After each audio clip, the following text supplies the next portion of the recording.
For this video, we will show you the steps to configure the remote meter when the meter is directly connected to the gateway by Ethernet. Before going on site, the first step is to download the DTS Discover and DTS Configuration tool from the MeasureLogic website to your computer that uses Windows 10 or higher. A Mac will not work for configuring. Navigate to the website and click on Software. Then select DTS Discover and DTS Configuration to begin downloading both tools.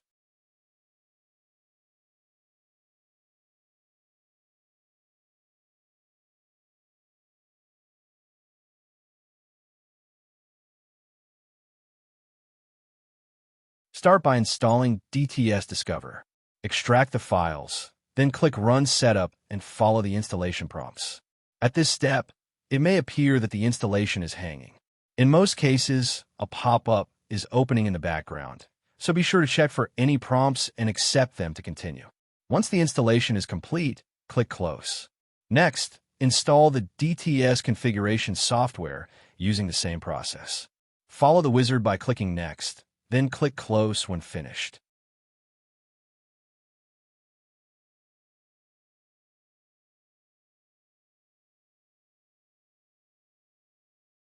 Once you arrive on site, connect an Ethernet cable from the remote meter to your computer.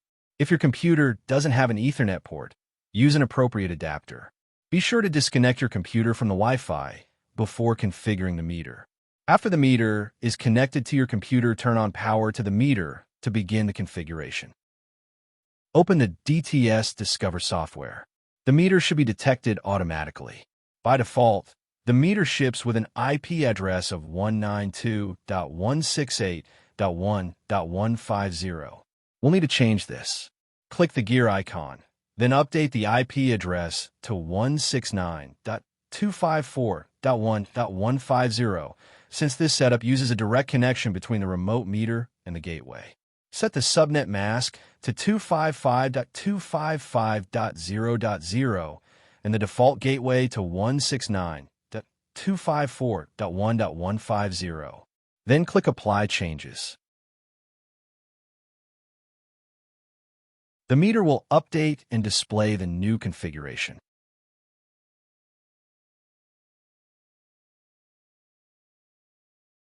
Open the DTS configuration software.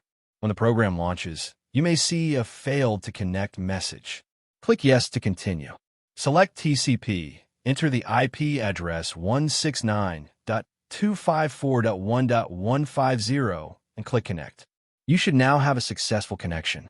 Begin by checking the voltage readings and confirming they are correct for your project. At this point, you may notice that the current values and active power readings don't look correct. For this site, we expect to see load. This discrepancy is because the CTs have not yet been configured.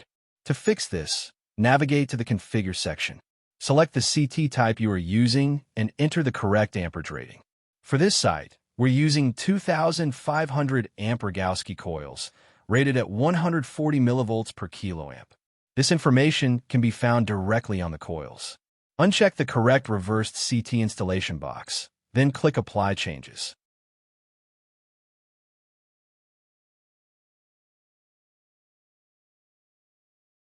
Now return to the monitor screen. You should see expected active power levels across all three phases. If any values still look incorrect, or if you see negative readings where you expect positive values, this may indicate reverse CTs or swap phase connections. Make any necessary corrections to ensure accurate readings.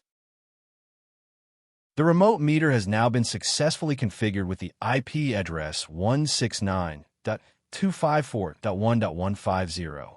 This address is used when the meter is connected directly to the IQ gateway via Ethernet. If the meter were connected through the building network, a different IP address would be required. Next, open the Enphase Installer Toolkit and navigate to your site.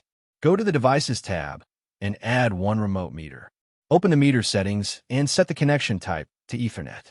Enter the same IP address used during configuration, 169.254.1.150. Leave the IP port at 502 and the Modbus ID at 100 for the MeserLogic DTS 310 meter. Then select the appropriate grid and voltage configuration. Remember, if you're connecting the meter to a high leg delta service, the neutral wire is not needed for the remote meter. Now, validate the remote meter. Ensure all tests pass successfully, then select Enable Remote Meter. If additional support is needed, contact your Enphase field applications engineer.